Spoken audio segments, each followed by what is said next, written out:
Make America great again. Well, with global tensions already with Iran and Israel ongoing war, and now the U.S. striking Iranian nuclear facilities. I mean, it's a big thing.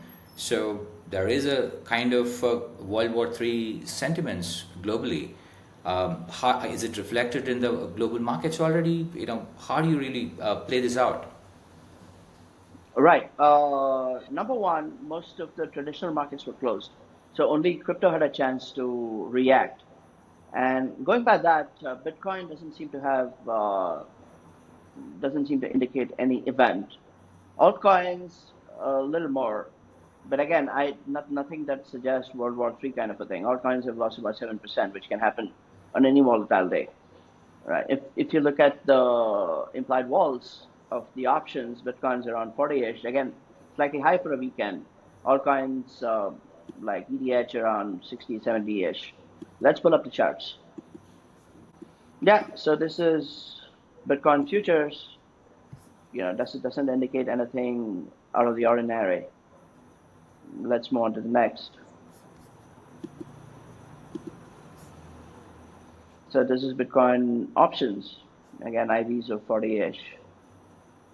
For a weekend, that's high, but let's move on. That is at IVs of 60, 70-ish.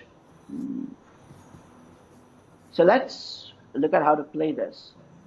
I would just, go long on Bitcoin and short on altcoins, which is what the screen seems to be suggesting.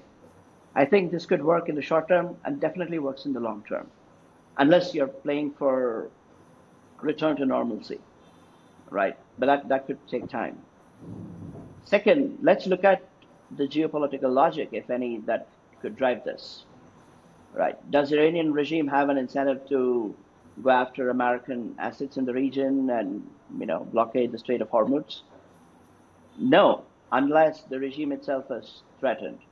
Does America have an incentive to threaten the regime and risk its own economy, global economy, inflation, and popularity, especially with MAGA voters?